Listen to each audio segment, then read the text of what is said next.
안녕하십니까. 박훈탁TV 2020년 10월 26일 이슈 진단 203회 방송입니다. 오늘도 KBS, MBC, SBS와 종편 방송이 보도하지 않는 중요하고 새로운 소식 전달해 드리도록 하겠습니다. 이미 트럼프의 재선은 거의 확정되었고, 트럼프가 재선된 이후에는 중국 공산당 붕괴에 직접 나설 것으로 보입니다. 시기는 미군이 코로나 백신 접종을 완료한 직후일 것으로 보입니다. 트럼프가 중국이 서방 세계를 닮을 것이라고 하는 목적론적인 근대화 이론 예측의 허구성을 확인한 것으로 보입니다. 중국이 미국 고위 정치인에게 영향력을 행사하는 방법은 대리 부패 corruption by proxy라고 하는 것입니다. 이것은 고위 정치인은 깨끗하게 그냥 놔두고 고위 정치인의 가족의 대리 부패로 영향력을 행사하는 방법입니다.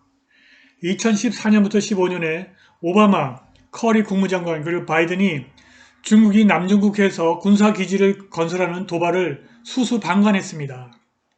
이러한 부정의와 부도덕은 평화로운 방법으로 되돌리는 것은 불가능해 보입니다. 재선 이후 트럼프가 군사작전으로 중국 공산당을 괴멸시킬 것으로 기대됩니다. 방송 시작하겠습니다. 구독 버튼, 알람벨 버튼, 좋아요 버튼 부탁드립니다. 미국과 서방 세계가 철저하게 믿는 것이 있습니다. 자유민주주의와 시장경제의 보편성, 유니버설리티입니다.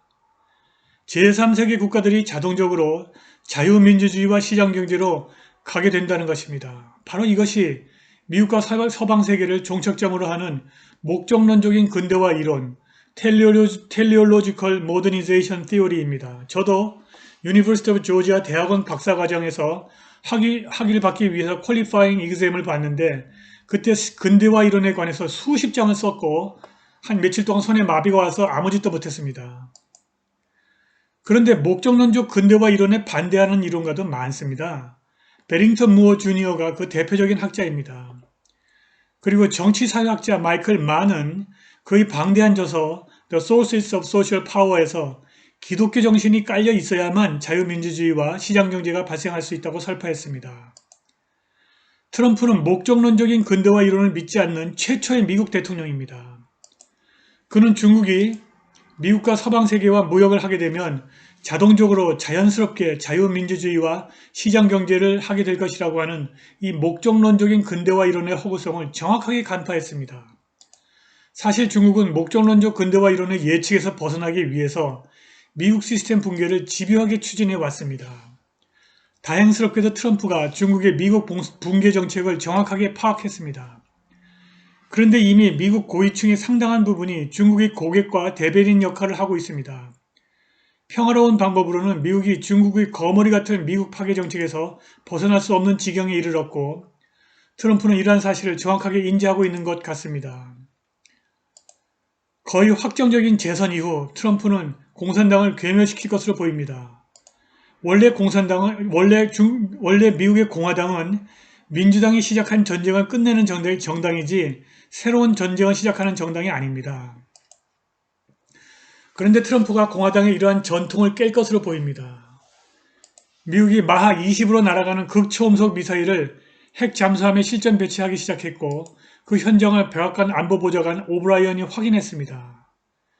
극초음속 미사일 탄두에 핵폭탄이 아니라 여러 개의 재래식이지만 강력한 폭탄을 장착하고 있는 것으로 알려졌습니다.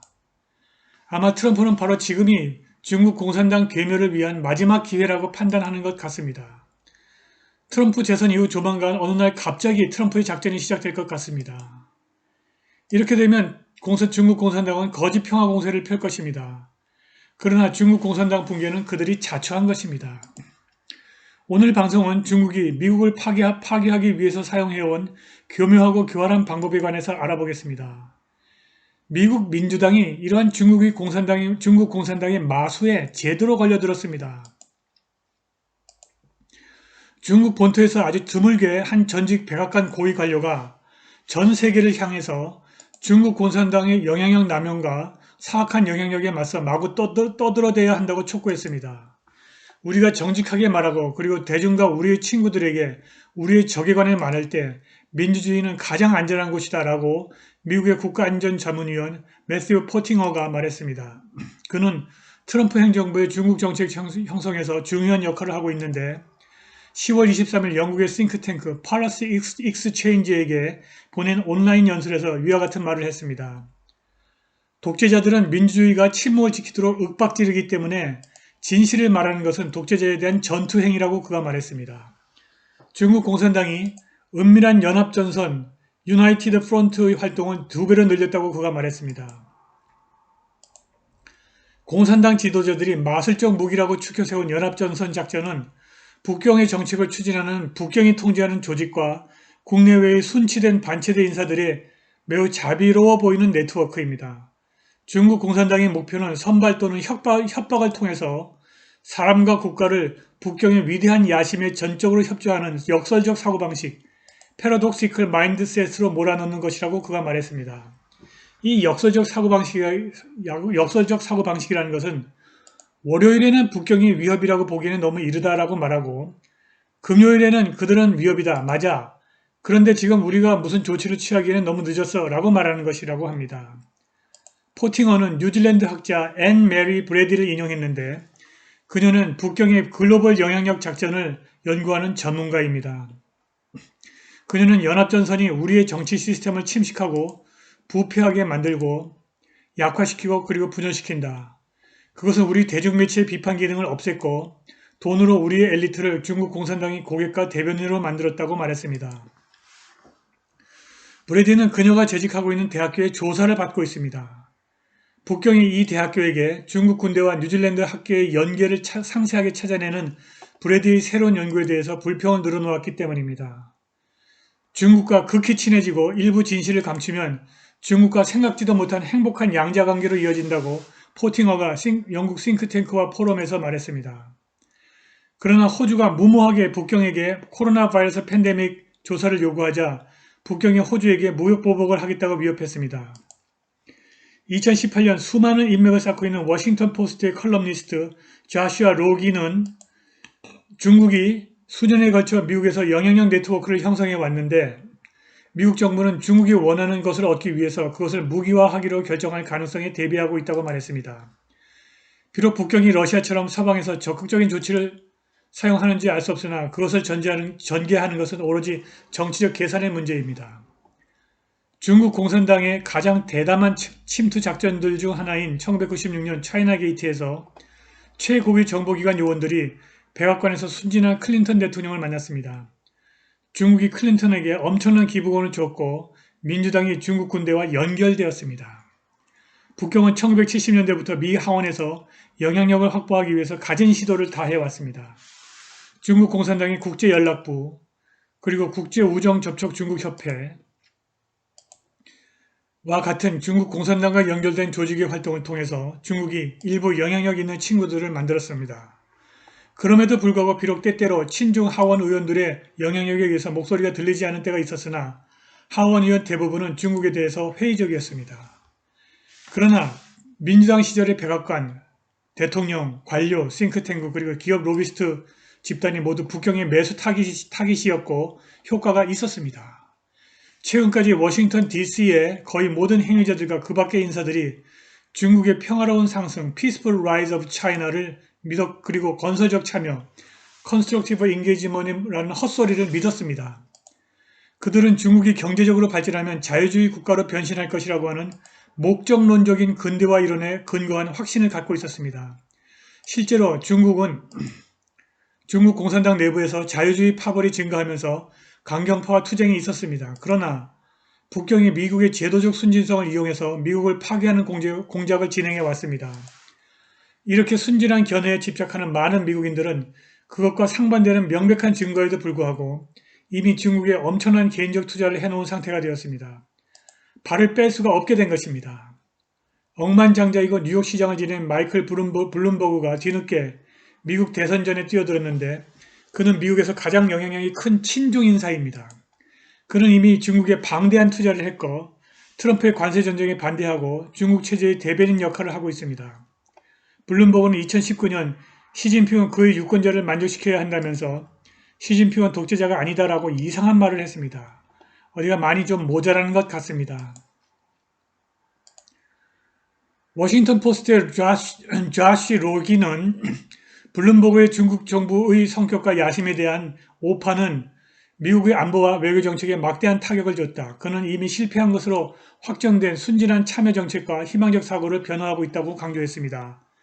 2019년 5월 조 바이든은 중국이 미국의 전략적 위협이라고 하는 아이디어를 조롱함으로써 민주당 대선 후보 선출 과정에서 다른 모든 후보들과 자신을 차별화했습니다. 중국이 우리의 점심을 뺏어 먹으려고 할까요? Come on, man! 그는 아이오와 시티에서 이렇게 말했습니다. 오랫동안 바이든은 중국에게 친화적인 접근을 취해왔습니다. 오바마 대통령의 국무장관 힐러리 클린턴이 아시아에서 중국의 도발에 대해 강경한 입장을 취하자 부통령 바이든이 클린턴에게 조심하라고 경고했습니다. 바이든은 시진핑과 개인적인 친분 관계를 만들었습니다. 그의 두 번째 임기에 오바마는 클린턴을 좀 더 온건한 존 커리로 교체했고 2012년 피벗 투 에이시아 정책을 선언했습니다.